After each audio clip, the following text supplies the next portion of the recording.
Hello all welcome to IAC. So daily current అఫైర్స్లో ఈ రోజు ఇంపార్టెంట్ కరెంట్ అఫైర్స్ ఏంటి, దాని రిలేటెడ్ కాన్సెప్ట్ని కూడా ఇక్కడ మనం డిస్కస్ చేద్దాం. ఫస్ట్ వన్ చూద్దాం. నేపాల్లో రీసెంట్గా అర్త్క్వేక్ అనేది రావడం జరిగింది. అది ఇక్కడ ఒక ఇంపార్టెంట్ న్యూస్గా చెప్పొచ్చు. దీనికి సంబంధించి India prime minister Narendra Modi గారు మానిటర్ చేయడం కూడా జరిగింది నేపాల్లో ఉన్న విషయాలని. దాదాపుగా ఇప్పటికీ మనం ఈ కరెంట్ అఫైర్ని డిస్కస్ చేసుకునే టైంకి ఆల్మోస్ట్ డెత్ టోల్ అనేది నేపాల్లో 140కి చేరింది. అండ్ మ్యాగ్నిట్యూడ్ చూసుకునేటప్పటికి రిక్టర్ స్కేల్ మీద అర్త్క్వేక్ యొక్క మ్యాగ్నిట్యూడ్ తీవ్రత 6.4గా ఉంది. 2015లో అర్త్క్వేక్ వచ్చినప్పుడు నేపాల్లో అండ్ దాదాపుగా 10,000 మంది చనిపోయారంట. దాని తర్వాత అంత పెద్ద ఎత్తున నేపాల్లో అతిపెద్ద భారీ భూకంపం రావడం మళ్ళీ ఇప్పుడే అని చెప్పడం జరిగిందనమాట. అది దానికి సంబంధించిన కరెంట్ అఫైర్. అండ్ ప్రజెంట్ మనకి నేపాల్ యొక్క ప్రైమ్ మినిస్టర్గా పిఎంగా పుష్ప కమల్ దాహల్ ప్రచండ ఎవరైతే ఉన్నారో ఆయన ఉన్నారు.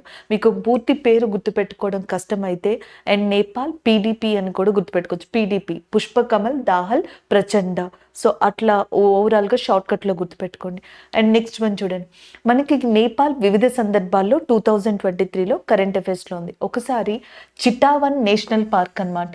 సో అది నేపాల్లోనే one of the important national పార్క్గా చెప్తారు. దానివల్ల అది వార్తల్లోకి వచ్చింది. చిటావన్ నేషనల్ పార్క్ నేపాల్లో ఉంది. నెక్స్ట్ వన్ చూడండి, నేపాల్ ఇండియా లిటరేచర్ ఫెస్టివల్. ఈ సంవత్సరం నేపాల్ ఇండియా యొక్క సాహిత్యానికి సంబంధించిన ఫెస్టివల్ అనేది మీరాట్లో సెలబ్రేట్ చేయడం జరిగింది. దానికి సంబంధించింది అనమాట. అండ్ ద నెక్స్ట్ వన్ చూసుకుంటే ఉబ్లహౌలీ ఫెస్టివల్. ఉబ్లహౌలీ ఫెస్టివల్ అనేది కూడా నేపాల్లో జరిగింది. సో ఎక్కడైనా సరే మీకు ఉబాహౌలీ అనే ఫెస్టివల్ కనిపించినా అండ్ నేపాల్ అని మీరు ఆన్సర్ పెట్టచ్చు. అండ్ పీడీపీ పుష్ప కమల్ దాహల్ ప్రచండ నేపాల్ యొక్క ప్రైమ్ మినిస్టర్గా ఉన్నారనమాట ఆయన. అలాగే నెక్స్ట్ వచ్చేటప్పటికి నేపాల్ ఇండియా లిటరేచర్ ఫెస్టివల్ అనేది ఉత్తరప్రదేశ్లోని మీరాట్లో జరిగింది. అండ్ నేపాల్లో ఇప్పుడు సివియర్ అర్త్క్వేక్ అనేది రావడం జరిగింది. ఇవన్నీ నేపాల్ అనేది మనకి కరెంట్ అఫైర్లో 2023లో ఉండడానికి మెయిన్ ప్రధాన కారణాలుగా చెప్పొచ్చు. అండ్ నెక్స్ట్ వన్, ఇక్కడ మనం నేర్చుకోవాల్సినవి 2 పాయింట్స్ ఉన్నాయి. ఒకటి అర్త్క్వేక్ గురించి నేర్చుకోవచ్చు. అర్త్క్వేక్ గురించి నేర్చుకోవాల్సిన ప్రధానమైన అంశం ఏంటి అంటే మనకి అర్త్క్వేక్లో ఒకటి రిక్టార్ స్కేల్. ఇక్కడ మీరు చూస్తున్నారు కదా, అర్త్క్వేక్ యొక్క తీవ్రతని ఎలా మనం తెలుసుకోవచ్చు అంటే రిక్టార్ స్కేల్ ద్వారా తెలుసుకోవచ్చు అనమాట. భూకంపం ఎంత తీవ్రంగా వచ్చింది, ఎలా వచ్చింది. సో ఇది మ్యాగ్నిట్యూడ్ ద్వారా చూడడం జరుగుతుంది, రిక్టార్ స్కేల్. అలాగే భూకంప తరంగాలని ఎలా చూస్తారంటే సెసిమిక్ వేవ్స్ అని చెప్పడం జరుగుతుంది. సో సెసిమిక్ వేవ్స్ ద్వారా చూడడం జరుగుతుంది. ఈ సెసిమిక్ వేవ్స్ అనేవి మనకి సెసిమోగ్రఫ్ మీద ఏమంటారు డిటెక్ట్ చేయబడతాయి. అంటే అర్త్క్వేక్స్ ని మనకి డిటెక్ట్ చేసే డివైస్ ఏది అంటే సెసిమోగ్రఫ్. అది ఎంత తీవ్రంగా వచ్చిందని చెప్పేది ఏది అంటే రిక్టార్ స్కేల్ గా చెప్పడం జరుగుతుంది. భారతదేశంలో అతిపెద్ద డేంజరస్ అర్త్క్వేక్ జోన్ గా దేన్ని పిలుస్తారు అంటే హిమాలయన్ జోన్ ని పిలవడం జరుగుతుంది. Himalayan zone is and the most dangerous earthquake zone in ఇండియాగా చెప్తారనమాట. సో ఇది అర్త్క్వేక్ కి సంబంధించి. ఇక నేపాల్ విషయానికి వస్తే, సో నేపాల్ విషయంలో మిమ్మల్ని అడిగే ఛాన్సెస్ ఎక్కడ ఉన్నాయంటే, ఒకటి నేపాల్ మనకి ఉత్తరాఖండ్ ఏదైతే ఉందో ఇండియాలో ఆ స్టేట్తో మనకి బోర్డర్ని షేర్ చేసుకుంటుంది. దాని తర్వాత ఉత్తరప్రదేశ్ స్టేట్తో బోర్డర్ని షేర్ చేసుకుంటుంది. బీహార్ స్టేట్తో బోర్డర్ని షేర్ చేసుకోవడం జరుగుతుంది. ఎస్పెషల్లీ సిక్కిం ఏదైతే ఉందో దాంతో west Bengal. So Sikkim, west Bengal, Bihar, Uttar Pradesh, Uttarakhand ఈ స్టేట్స్తో మనకి బోర్డర్ని షేర్ చేసుకున్న కంట్రీ ఏది అంటే నేపాల్. అలాగే ఇండియాకి నేపాల్కి మధ్య ఏదైనా వివాదాస్పద ప్రాంతం ఉంది అని అడిగితే గనక Kalapani is a place. So మనకి కాలాపాని అనే ప్లేస్ ఏదైతే ఉందో అది ఇండియాకి అండ్ నేపాల్కి మధ్య ఒక వివాదాస్పద ప్రదేశంగా కూడా ఉంది. అలాగే నెక్స్ట్ ఇండియా నేపాల్కి సంబంధించి ఒక యుద్ధ విన్యాసం కూడా ఉంది, ఎక్సర్సైజ్. సో ఆ ఎక్సర్సైజ్ పేరు వచ్చినప్పటికీ సూర్య కిరణ్ గా చెప్పడం జరుగుతుంది. Surya Kiran is a exercise between that India and Nepal. And dispute వచ్చేటప్పటికి కాలాపానిగా చెప్పచ్చు. అలాగే ఈరోజు వార్తల్లో ఉండడానికి కారణం అర్త్క్వేక్ అనమాట. అండ్ ఇంకొకటి, మనకి హిమాలయాలు అనేవి ఇండియాతో పాటుగా నేపాల్లో కూడా ఉన్నాయి. అయితే హిమాలయాల్లో అత్యంత ఎత్తైన శిఖరంగా మౌంట్ ఎవరెస్ట్ ని చెప్పడం జరుగుతుంది. సో ఈ మౌంట్ ఎవరెస్ట్ కూడా ఉన్నది ఎక్కడ అంటే మనకి that is in Nepal area. So నేపాల్లోని ఇంపార్టెంట్ షెర్పాస్ అయిన కామిరీటా, పసాంగ్ ధావన్ అనే పర్సన్స్ ఎవరైతే ఉన్నారో వీళ్ళు ఇప్పటికే మనకి మౌంట్ ఎవరెస్ట్ ని దాదాపుగా 25 సార్లు కన్నా ఎక్కువగా అధిరోహించిన వ్యక్తులుగా కూడా ఉన్నారు. So this is all about Nepal అండి. నెక్స్ట్ వన్ చూద్దాం. ఈ కరెంట్ అఫైర్ అపాయింట్మెంట్కి సంబంధించిందిగా గుర్తుపెట్టుకోవచ్చు అనమాట. సో మనకి BHEL ఉంది కదా, దానికి నూతన MD అండ్ చైర్మన్గా సదాశివమూర్తి గారు అపాయింట్ అయ్యారు. అండ్ అంతకు ముందర మీకు ఇక్కడ చూడొచ్చు నలిన్ సింఘల్ అనే పర్సన్ మనకి ఉండడం జరిగింది. అండ్ ఈ పర్సన్ ప్లేస్లో మనకి కొప్పు సదాశివమూర్తి గారు ఎవరైతే ఉంటారో సో ఆయన మనకి BHELకి నూతన chairman and as well as a managing డైరెక్టర్గా ఎంపికయ్యారు. సో మనకి భారత్ హెవీ ఎలక్ట్రికల్ లిమిటెడ్ అనేది కూడా మనం గుర్తుపెట్టుకోవాల్సిన అంశం అనమాట. జస్ట్ అపాయింట్మెంట్కి వచ్చేటప్పటికి మీరు ఎలా గుర్తుపెట్టుకుంటారంటే ప్రజెంట్ పర్సన్ ఎవరు, ఆ పర్సన్ కన్నా ముందర అండ్ ఆ పొజిషన్ ఎవరు తీసుకున్నారు ఆ రెస్పాన్సిబిలిటీని అనేది ఇంపార్టెంట్ అండి. ఈ రెండింటిని మీరు అపాయింట్మెంట్స్లో కానీ అండ్ లేకపోతే ఎవరైనా రెసిగ్నేషన్స్ ఇచ్చినప్పుడు కానీ రాజీనామా సో ఇలాంటివి జరుగుతున్న టైంలో ఇవి మనం మెయిన్గా చూసుకుంటూ ఉండాలి. అండ్ నెక్స్ట్ వన్ చూద్దాం. So next current affairs Somanatheswara temple గురించి మీకు ఆల్రెడీ తెలుసు. సోమనాథేశ్వర స్వామి టెంపుల్ అనేది మనకి ఏ స్టేట్లో లొకేట్ అయ్యి ఉందంటే గుజరాత్ ఏరియాలో ఉందన్నమాట. సో దాంట్లో మనకి శ్రీ సోమనాథేశ్వర ట్రస్ట్ అని చెప్పేసి ఉంది, SST. సో మనకి 74th SST సమావేశం అనేది రీసెంట్గా జరిగింది. ఆ సమావేశంలో తిరిగి నరేంద్ర మోడీ గారిని అండ్ సోమనాథేశ్వర ఏదైతే ట్రస్ట్ ఉంటుందో దానికి చైర్మన్గా ఎంపిక చేయడం జరిగింది. అది కూడా ఎన్ని ఇయర్స్ టర్మ్కి అంటే 5 years 5 సంవత్సరాలకి గాను సోమనాథేశ్వర ట్రస్ట్కి చైర్మన్గా మనకి ప్రైమ్ మినిస్టర్ నరేంద్ర మోడీ గారిని ఎంపిక చేయడం జరిగింది. దానికి సంబంధించింది నెక్స్ట్ వన్ చూడండి. సో దీంట్లో భాగంగానే మేరీ మిట్టి మేరీ దేశ్ అనే ఒక ప్రోగ్రామ్ని కూడా స్టార్ట్ చేశారు. సో దాన్ని మై సాయిల్ అండ్ మై కంట్రీగా కూడా పిలుస్తున్నారు. సో దీంట్లో సోమనాథేశ్వర టెంపుల్కి సంబంధించిన ప్రాముఖ్యతని దాని చుట్టుపక్కల ఉన్న అండ్ వాల్యూస్ని చూపించడానికి ప్రయత్నం చేసే ఒక ప్రోగ్రామ్గా చెప్తున్నారనమాట. అండ్ సోమనాథేశ్వర టెంపుల్ వచ్చేటప్పటికి మనకి మెయిన్గా అది చాళుక్య స్టైల్లో కట్టించడం జరిగింది. అండ్ చాళుక్య టెంపుల్ ఆర్కిటెక్చర్ ఏదైతే ఉంటుందో ఆ టెంపుల్ ఆర్కిటెక్చర్లో దాన్ని కట్టించడం జరిగిందనమాట. సో సోలంకి రాజులు ఎవరైతే ఉన్నారో ఈ సోలంకి రాజులు భీమా అని ఎవరైతే ఉన్నారో ఆ కింగ్స్ వీటిని కన్స్ట్రక్ట్ చేయించడం జరిగింది. దాని తర్వాత కాలంలో గజనీ లాంటి వాళ్ళు కావచ్చు, నెక్స్ట్ అల్లావుద్దీన్ ఖిల్జీ యొక్క ఇంపార్టెంట్ ఆఫీసర్స్, ఔరంగజేబ్ లాంటి వాళ్ళ కాలంలో ఈ టెంపుల్ చాలా సార్లు మనకి అటాక్స్ గురి అయినట్టుగా కూడా చెప్తారు. సోమనాథేశ్వర టెంపుల్ యొక్క ప్రాముఖ్యత ఏంటి అంటే భారతదేశంలోని 12 జ్యోతిర్లింగాల్లో వన్ ఆఫ్ ద జ్యోతిర్లింగగా మనకి సోమనాథేశ్వర ఆలయం అనేది ఉంది. 1951లో అప్పట్లో మనకి ఫస్ట్ ప్రెసిడెంట్ ఆఫ్ ఇండియా కింద బాబు రాజేంద్ర ప్రసాద్ గారు వర్క్ చేశారు. సో ఆయన చేతుల మీదగానే ఫస్ట్ జ్యోతిర్లింగాన్ని సోమనాథేశ్వర టెంపుల్ని సరి జయించిన తర్వాత ఇండియాకి ఇండిపెండెన్స్ వచ్చిన తర్వాత ప్రతిష్ఠించడం కూడా జరిగిందనమాట తిరిగి అక్కడ. సో ఇది ఓవరాల్గా దానికి సంబంధించిన ఇన్ఫర్మేషన్. అలాగే ఎవ్రీ ఇయర్ కూడా గుజరాత్లో రన్ ఉత్సవ్ అనేది సెలబ్రేట్ చేస్తారు. దాంతో పాటుగా ఇంటర్నేషనల్ కైట్ ఫెస్టివల్ కూడా ఇక్కడ సెలబ్రేట్ చేయడం జరుగుతుంది. భారతదేశంలోనూ ప్రపంచంలోనూ అత్యంత పొడవైన statue, the tallest statue in the world కింద స్టాట్యూ ఆఫ్ యూనిటీని చెప్పడం జరుగుతుంది. అది సర్దార్ వల్లభాయ్ పటేల్ గారి స్టాట్యూ. గుజరాత్లోని కేవదియా అనే ప్రాంతంలో ఈ స్టాట్యూ ఆఫ్ యూనిటీ అనేది లొకేట్ అయ్యి ఉంది. అండ్ గుజరాత్లో వన్ ఆఫ్ ద ఇంపార్టెంట్ రివర్గా మనకి నర్మదా రివర్ని చెప్పడం జరుగుతుంది. ఈ నర్మదా రివర్ మీద భారతదేశంలోనే ప్రతిష్టాత్మకమైన ఒక ప్రాజెక్ట్ని కన్స్ట్రక్ట్ చేశారు. ఆ ప్రాజెక్ట్ పేరు వచ్చేటప్పటికి మనకి సర్దార్ సరోవర్గా చెప్తున్నారు. ఈ సర్దార్ సరోవర్ వల్ల దాదాపుగా అటు రాజస్థాన్, ఇటు గుజరాత్, మధ్యప్రదేశ్, మహారాష్ట్ర లాంటి రాష్ట్రాలు మనకి చాలా వరకు బెనిఫిట్ని పొందుతున్నాయి. అలాగే గుజరాత్లో ఇంపార్టెంట్గా కూడా చాలా నేషనల్ పార్క్స్ ఉన్నాయి. అందులో one of the important national పార్క్గా మనం దేన్ని చెప్పొచ్చు అంటే బ్లాక్ బక్ నేషనల్ పార్క్ అని చెప్పొచ్చు. దీన్ని కృష్ణ జింకల నేషనల్ పార్క్ అని కూడా పిలవడం జరుగుతుంది. ఇది ఒకటి. అలాగే నెక్స్ట్ వచ్చేటప్పటికి మెరైన్ నేషనల్ పార్క్ ఏదైతే ఉందో అది కూడా మనం గుజరాత్ ఏరియాలో చూడొచ్చు అనమాట. అండ్ దాంతో పాటుగా Gir national park, marine national park, blackbuck national park ఇవన్నీ కూడా గుజరాత్లో ఫేమస్ నేషనల్ పార్క్స్గా చెప్పడం జరుగుతుంది. అలాగే గుజరాత్లో ఇంపార్టెంట్గా ఉన్న గ్రాస్ ల్యాండ్స్ని బన్నీ గ్రాస్ ల్యాండ్స్ అని కూడా పిలుస్తారు. This is all speciality about that Gujarat area. So అలాంటి గుజరాత్ ఏరియాలోని చాలా ప్రాముఖ్యత కలిగిన సోమనాథేశ్వర టెంపుల్ 12 జ్యోతిర్లింగాల్లో ఒకటి. దానికి సంబంధించిన ట్రస్టీ చైర్మన్గా నరేంద్ర మోదీ గారు 5 సంవత్సరాలకి తిరిగి రెండోసారి, ఆల్రెడీ మొదట కూడా ఈయన చైర్మన్గా వర్క్ చేయడం జరిగింది, ఇప్పుడు మళ్ళీ తిరిగి ఎంపిక కావడం జరిగిందనమాట. ఇది ఇక్కడ ఉన్న మెయిన్ కరెంట్ అఫైర్. అంతేకాకుండా గుజరాత్ అనేది చాలా ఫేమస్ అండి టెంపుల్స్కి కూడా. ఇక్కడ మనకి కృష్ణుడికి సంబంధించిన ఇంపార్టెంట్ ద్వారకా టెంపుల్ అనేది ఉంది. అలాగే ఇండియాలోనే వన్ ఆఫ్ ద బిగ్గెస్ట్ టెంపుల్గా చెప్పుకునే అక్షరధామ్ టెంపుల్ ఏదైతే ఉందో దాని ఒరిజినల్ టెంపుల్ అనేది మనకి గుజరాత్లోనే మొట్టమొదటిసారిగా స్టార్ట్ అయింది. So this is all about Gujarat area. Next one చూద్దాం. So next current affair appointment అనేది చెప్పొచ్చు. ఇక్కడ మీరు చూడొచ్చు, justice Rajendra Menon reappointed as a chairman of armed forces tribunal. Armed forces tribunal కి తిరిగి మళ్ళీ రీఅపాయింట్ అయ్యారు చైర్మన్ గా రాజేంద్ర మీనన్ గారు. దానికి సంబంధించిన కరెంట్ అఫైర్ ఇది. ఒకసారి ఆర్మ్డ్ ఫోర్సెస్ ట్రిబ్యునల్ అంటే ఏంటో చూద్దాం. మనకి 1999లో అప్పట్లో ఉన్న లా కమిషన్ ఏదైతే ఉందో అది ఒక సజెషన్ ఇచ్చింది ఇండియన్ గవర్నమెంట్కి అండ్ ఎస్పెషల్లీ డిఫెన్స్ సిస్టమ్కి. ఇండియన్ డిఫెన్స్ సిస్టమ్ అంటే అది ఆర్మీ కావచ్చు, లేకపోతే నెక్స్ట్ వచ్చేటప్పటికి నేవీ కావచ్చు, and next one air force. ఈ ఆర్మీ, నేవీ, ఎయిర్ ఫోర్స్ ఏవైతే ఉంటాయో సో వీటిలో వచ్చే డిస్ప్యూట్స్ కావచ్చు, కేసెస్ కావచ్చు, త్వరగా రిజాల్వ్ అవ్వడానికి దానికంటూ సెపరేట్ బెంచెస్ లేకపోతే సెపరేట్ మనకి ట్రిబ్యునల్స్ కావాలి అన్నట్టుగా సజెషన్ ఇచ్చింది 1999లో. దాని తర్వాత 2007లో ఆర్మ్డ్ ఫోర్సెస్ ట్రిబ్యునల్ యాక్ట్ 2007 అనే దాన్ని తీసుకొచ్చి అప్పుడు మనకి ఆర్మ్డ్ ఫోర్సెస్ ట్రిబ్యునల్ అనే దాన్ని తీసుకొచ్చారు. ఇది డిఫెన్స్ రంగాల్లో సమస్యలు ఏమన్నా ఏర్పడితే, వాళ్ళకి సంబంధించి కంప్లైంట్స్ ఏమన్నా వస్తే సో అవన్నీ కూడా డీల్ చేసేది ఆర్మ్డ్ ఫోర్సెస్ ట్రిబ్యునల్.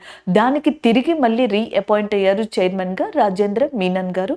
దానికి సంబంధించిన కరెంట్ అఫేర్ ఇది. సో నెక్స్ట్ ఇంకొక ఇంపార్టెంట్ పాయింట్ చూద్దాం.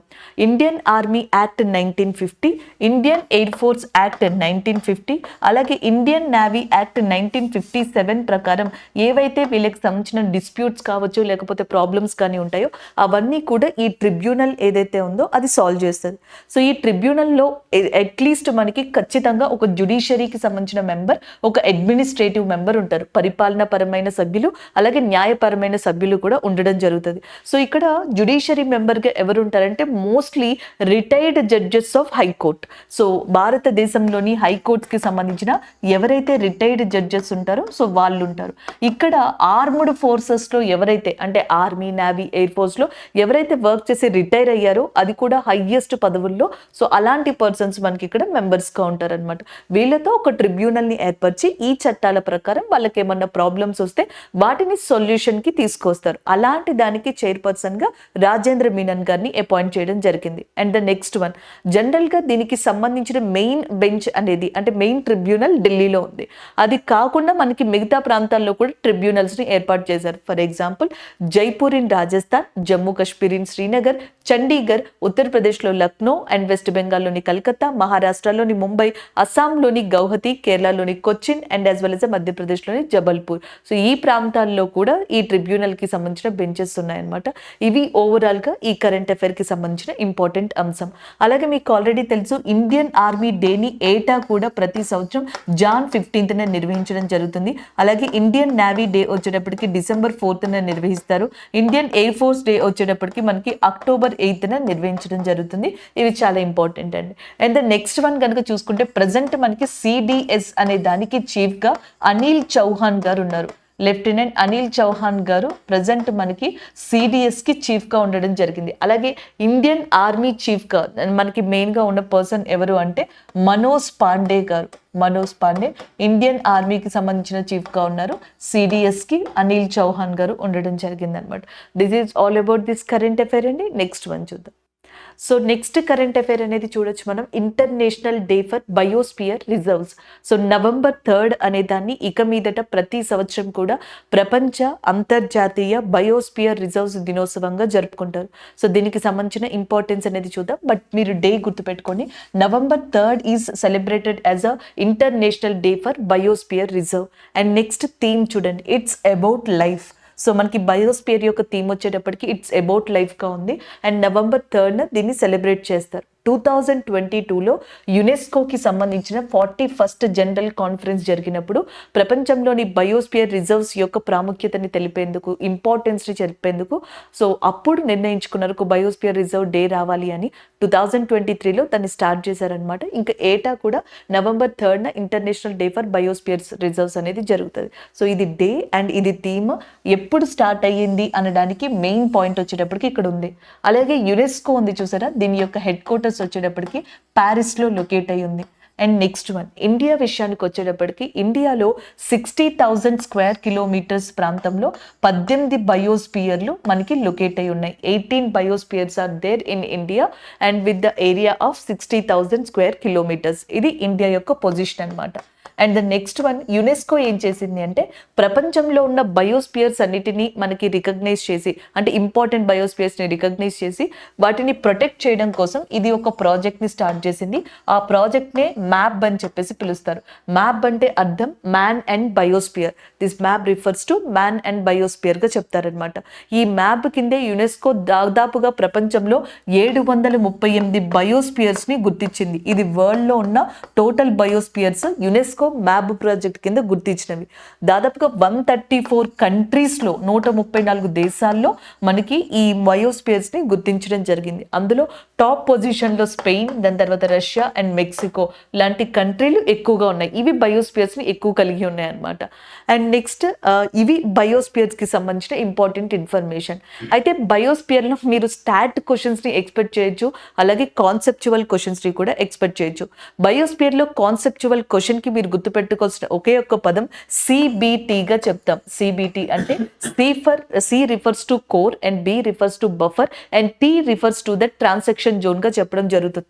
అంటే కోర్ జోన్ అని చెప్పేసి ఉంటుంది. ఒక ప్రాంతంని బయోస్పియర్గా రికగ్నైజ్ చేసిన తర్వాత దాన్ని 3 పార్ట్స్ కింద విడదీస్తారు. So first one core area అని ఉంటుంది.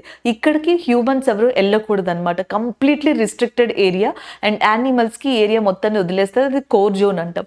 సో దాని తర్వాత నెక్స్ట్ మనకి బఫర్ జోన్ అని చెప్పేసి ఉంటుంది. సో ఇక్కడ research and development, scientific studies ఇవన్నీ కూడా ఇక్కడ జరుగుతాయి అనమాట కొంతవరకు.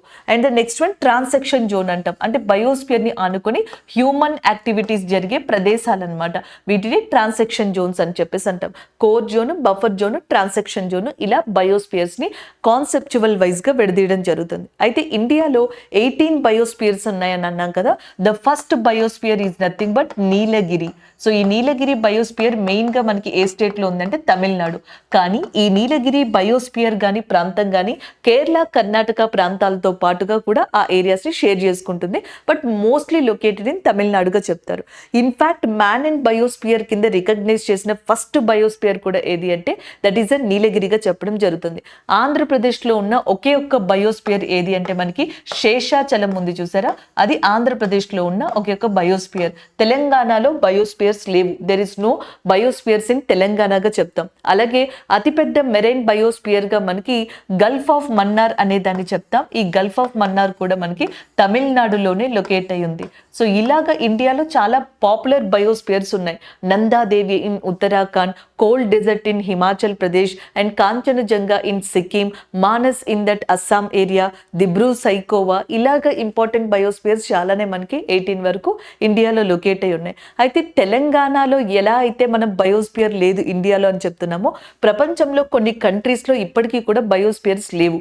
ఫర్ ఎగ్జాంపుల్ ఇండియా చుట్టుపక్కల కంట్రీలు తీసుకుంటే గనక ఎయిదర్ ఇన్ బంగ్లాదేశ్లో కానీ లేదా నేపాల్ లాంటి కంట్రీస్లో కానీ ఇక్కడ ఇప్పటికీ కూడా మనకి there is no biospheres, zero బయోస్పియర్స్గా చెప్పచ్చు. ఇది బయోస్పియర్స్కి సంబంధించిన కొంత ఇన్ఫర్మేషన్ అండి. అలాంటి బయోస్పియర్ రిజర్వ్స్ని కాపాడుకోవడానికి మనకి ఇంటర్నేషనల్ బయోస్పియర్ డే అనే దాన్ని తీసుకొచ్చారు. సో ఇది సబ్జెక్ట్ తెలిసిన వాళ్ళకి ఈజీగా ఉంటుంది. సబ్జెక్ట్ తెలియని వాళ్ళకి ఇక్కడ వచ్చే క్వశ్చన్ డౌట్ ఏంటంటే ఇదంతా బాగానే ఉంది, బట్ వాట్ ఈజ్ బయోస్పియర్, దాన్ని ఇలా ఎందుకు విడదీశారు అని అడుగుతారు. సో జనరల్గా మనకి భూమి మీద చాలా రేరెస్ట్ యానిమల్స్ స్పీషియస్ ఉంటాయి, చాలా అరుదైన జంతువులు అండ్ చెట్లు లాంటివి ఉంటాయి. సో ఇలాంటి ఎకనామికల్గా అండ్ జాగ్రఫికల్గా ఏవైతే మనకి చాలా ఇంపార్టెన్స్ ఉన్న యానిమల్స్ కానీ ప్లాంట్స్ కానీ ఉంటాయో, సో వాటిని పొల్యూషన్ లేని ప్రదేశాలు, అంటే ఇన్ టర్మ్స్ ఆఫ్ ల్యాండ్ని ఇక్కడ మనం లిథియోస్పియర్తో కంపేర్ చేయొచ్చు. ఇన్ టర్మ్స్ ఆఫ్ వాటర్ హైడ్రోస్పియర్తో, ఇన్ టర్మ్స్ ఆఫ్ ఎయిర్ అట్మాస్ఫియర్తో, ఇన్ టర్మ్స్ ఆఫ్ గ్లేషియర్ క్రయోస్పియర్తో, where the land water air is not polluted. ఎక్కడైతే లిథియోస్పియర్, అట్మాస్ఫియర్, హైడ్రోస్పియర్, క్రయోస్పియర్ అనేవి యానిమల్స్కి, ప్లాంట్స్కి, స్పీషియస్కి అనువుగా ఉంటాయో, and that kind of area and that kind of place is known as a biosphere to protect rarest of యానిమల్స్గా చెప్తాం. అలా ఇండియాలో ఇప్పటికీ 18 బయోస్పియర్స్ని రికగ్నైజ్ చేయడం జరిగింది. ఆ 18లో మ్యాప్ ప్రాజెక్ట్ ద్వారా ఓన్లీ ఇండియాలో రికగ్నైజ్ చేసినవి ఎన్ని అంటే 12. సో 18ని రికగ్నైజ్ చేయలేదు యునెస్కో, మనం 18ని రికగ్నైజ్ చేస్తే ఆ 18లో 12ని మాత్రమే మ్యాప్ ప్రాజెక్ట్ ద్వారా దీంట్లోకి తీసుకుందనమాట. సో అది బయోస్పియర్ అంటే, అండ్ దానికి సంబంధించిన కరెంట్ అఫైర్. నెక్స్ట్ వన్ చూద్దాం. సో నెక్స్ట్ వన్ ఒక ఒప్పందానికి సంబంధించిన అగ్రిమెంట్ లాంటిది లేదా ఇన్వెస్ట్మెంట్ లాంటిది అని చెప్పొచ్చు. సో అది మీరు సింపుల్‌గా ఆ కంట్రీ యొక్క స్టాట్ జీకేని గుర్తుపెట్టుకుంటే సరిపోతది. సో ఇప్పుడు మనకి వార్తల్లో ఉన్నది యూఏఈ. సో ఇక్కడ మీరు చూడొచ్చు యునైటెడ్ అరబ్ ఎమిరేట్స్‌గా చెప్పొచ్చు. యూఏఈ. ఇది ఇండియాలో దాదాపుగా $50 బిలియన్ ఇన్వెస్ట్ చేయడానికని చెప్పేసి మనకి సిద్ధమైంది. దానికి సంబంధించిన కరెంట్ అఫైర్ ఇది. అండ్ మీరు గత కొన్ని సంవత్సరాలుగా చూస్తే 2014లో ప్రైమ్ మినిస్టర్ ఆఫ్ ఇండియాగా నరేంద్ర మోడీ గారు వచ్చిన తర్వాత దాదాపుగా 2023తో కలుపుకొని ఆయన 5 టైమ్స్ ఇప్పటికే యూఏని విజిట్ చేశారు.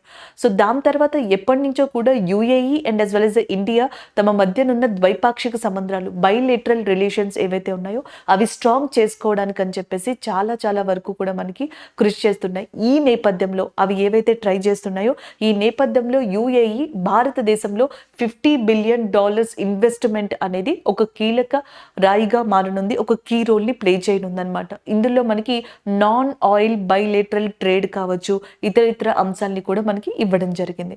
అండ్ నెక్స్ట్ వన్ యూఏఈకి సంబంధించిన ప్రెసిడెంట్గా మనకి షేక్ మొహమ్మద్ బిన్ జాయద్ ఉన్నారు. అలాగే మనకి ఏదైతే అబుదాబి ఉందో అది క్యాపిటల్గా ఉంది. అండ్ నెక్స్ట్ దీరామ్ అనేది కరెన్సీగా ఉంది. Dirham currency and Abu Dhabi is the capital. Sheikh Mohammed bin Zayed president అనమాట. ఇవి నార్మల్గా తరచూ ఎప్పుడు యూఏఈ వార్తల్లోకి వస్తుంటుంది కాబట్టి వీటిని గుర్తుపెట్టుకోవాలి. అలాగే డెజర్ట్ ఈగల్, డెజర్ట్ ఫ్లాగ్ లాంటివి మనం జనరల్గా యూఏఈతో చేసే యుద్ధ విన్యాసాలుగా చెప్తాం. అంటే Indian air force UAE air ఫోర్స్కి సంబంధించింది డెజర్ట్ ఈగల్గా చెప్పొచ్చు. అది కాకుండా యూఏఈకి ఇండియాకి మధ్యలో మనకి జాయేద్ తల్వార్ లాంటి ఎక్సర్సైజ్ కూడా ఉంది. అల్ మొహమ్మద్ అల్ హిందీ ఏమో సౌదీ అరేబియాకి సంబంధించి అండ్ జాయేద్ తల్వార్ అనేది మనకి యూఏఈకి సంబంధించిన యుద్ధ విన్యాసాలుగా చెప్పొచ్చు. ఇది స్టాటిక్ జీకే. ఇది ఎందుకు చెప్పుకుంటున్నామంటే యూఏఈ. సో యూఏఈ అనే కంట్రీ ఇప్పుడు ఇండియాతో మనకి ఎక్కువగా బైలేటరల్ రిలేషన్షిప్ని పెంచుకోవడానికి కోసం అని చెప్పొచ్చు. లేదా ఈ రెండు కంట్రీలు గత కొన్ని సంవత్సరాలుగా కూడా ఈ బైలేటరల్ థింగ్స్ ఏవైతే ఉంటాయో ట్రేడ్ కావచ్చు వాటిని బలపరుచుకునే విషయంలో మనకి చాలా వరకు కూడా వర్క్ చేసుకుంటూ వస్తున్నాయి. ఇదే తరహాలో this is all about this current affair. Next one చూద్దాం. So next current affair Sri Lanka ఇండియాకి సంబంధించింది. రీసెంట్గా ఫినాన్స్ మినిస్టర్ నిర్మలా సీతారామన్ గారు 3 days శ్రీలంకని విజిట్ చేశారు. సో ఈ విజిట్ చేసిన సందర్భంలో ఎస్బీఐ యొక్క శాఖల్ని, ఎస్బీఐ యొక్క బ్రాంచెస్ని 2 ప్లేసెస్లో శ్రీలంకలో ప్రారంభించారు. మొట్టమొదటిది నవంబర్ 2న ట్రింకోమలే అనే ప్రాంతంలో శ్రీలంకలో ప్రారంభించడం జరిగింది. ఈరోజు రీసెంట్గా మనకి జాఫ్నా ప్రాంతంలో ఎస్బీఐ యొక్క శాఖని ఏర్పాటు చేశారనమాట. సో 2 ఎస్బీఐ బ్రాంచెస్ని శ్రీలంకలో ఒకటి మనకి ట్రింకోమలే అనే ప్రదేశంలో, రెండోది జాఫ్నా ప్రదేశంలో రీసెంట్గా మనకి ప్రారంభించడం జరిగింది. సో దానికి సంబంధించిన కరెంట్ అఫైర్. దీంతో శ్రీలంకలో ద ఫస్ట్ ఇండియన్ బ్యాంక్గా మనకి ఏర్పాటు చేయబడింది ఎస్బీఐ. అండ్ ఎస్బీఐ యొక్క ప్రజెంట్ చైర్మన్గా మనకి దినేష్ కారా ఉన్నారు. అండ్ ఇంపార్టెంట్ చైర్మన్స్ కానీ లేకపోతే ఎవరైనా ఇంపార్టెంట్ పర్సన్స్ ఉంటే వారిని గుర్తుపెట్టుకోవాల్సి ఉంటుంది సంస్థలకి సంబంధించి అలాగా. And next Jaffna. ఈ ప్రదేశం చాలా ముఖ్యం ఎందుకంటే ఇండియా ఈ ప్రదేశంలో కల్చరల్ యాక్టివిటీస్కి సంబంధించి, కల్చరల్ ఇంపార్టెన్స్కి సంబంధించి శ్రీలంక చేపట్టిన ప్రాజెక్ట్స్లో చాలా వరకు ఎయిడ్ అండ్ అసిస్టెన్సీ సహాయాన్ని అందించడం జరిగింది. అందులో జాఫ్నా కల్చరల్ సెంటర్ ఒకటి. శ్రీలంక యొక్క నార్త్ పోర్షన్లో ఉన్న ఏదైతే సంస్కృతి లేదా దాని యొక్క కళలు ఉంటాయో వాటినన్నిటినీ కూడా ప్రదర్శించే ఒక మంచి ప్రదేశంగా ఈ జాఫ్నా కల్చరల్ సెంటర్ ఉంది. అంతేకాకుండా ఇక్కడే ఒక పబ్లిక్ లైబ్రరీని కూడా మనకి ఇవ్వడం జరిగింది అనమాట. ఈ రెండింటిని కూడా రీసెంట్గా నిర్మలా సీతారామన్ గారు విజిట్ చేశారు. So Jaffna cultural centre or Jaffna public library or Jaffna is a place located in which of the following options అని అడిగితే ఆన్సర్ మీరు శ్రీలంకగా పెట్టచ్చు. అలాగే రీసెంట్గా శ్రీలంక 7 countries వీసా ఫ్రీ అనే ఒక సిస్టమ్ని ఏర్పాటు చేసింది నెక్స్ట్ ఇయర్ March 31 వరకు. ఆ 7 countries one of the country is ఇండియాగా చెప్పొచ్చు అనమాట. శ్రీలంకకి ప్రెసిడెంట్గా రానిల్ విక్రమసింగ్ ఉన్నారు. అలాగే శ్రీలంక యొక్క కరెన్సీ వచ్చేటప్పటికి శ్రీలంకన్ రూపీ అండ్ శ్రీలంక యొక్క క్యాపిటల్స్గా, రాజధానులుగా మనకి కొలంబో, జయవర్ధనపుర కోటే ఉన్నాయి. కొలంబో వచ్చేటప్పటికి ఎగ్జిక్యూటివ్ అండ్ జ్యుడిషియరీ క్యాపిటల్గా ఉంటే అండ్ జయవర్ధనపుర కోటే వచ్చేటప్పటికి లెజిస్లేటివ్ క్యాపిటల్గా ఉంది. అంటే శాసనపరమైన రాజధానిగా జయవర్ధనపుర కోటే. అలాగే నెక్స్ట్ మనకి ఎగ్జిక్యూటివ్ పరంగా, కార్యనిర్వాహకన పరంగా లేకపోతే న్యాయపరంగా చూసుకుంటే ఆ రాజధానిగా కొలంబో ఉందన్నమాట. This is all about Sri Lanka recently in current affair. ఇప్పుడు మనం ఎందుకు చెప్పుకుంటున్నాం అనేది అండ్ దానితో పాటుగా శ్రీలంక యొక్క స్టాటిక్ జీకేకి సంబంధించిన information. This is about this current affair అండి. నెక్స్ట్ వన్ చూద్దాం. రీసెంట్‌గా ప్రైమ్ మినిస్టర్ నరేంద్ర మోడీ ఛత్తీస్‌గఢ్‌ని విజిట్ చేయడం జరిగింది. ఆయన ఛత్తీస్‌గఢ్‌లోని బస్తార్ జిల్లా ఏదైతే ఉందో ఎస్పెషల్లీ మనకి అక్కడ కొన్ని ఇనిషియేటివ్స్‌ని లాంచ్ చేయడం జరిగింది. దాదాపుగా మొత్తం ఈ ఇనిషియేటివ్స్ అన్నీ కలిపి 27,000 క్రోర్స్ దాకా మనకి ఈ ఫండింగ్ అనేది జరుగుతుందనమాట.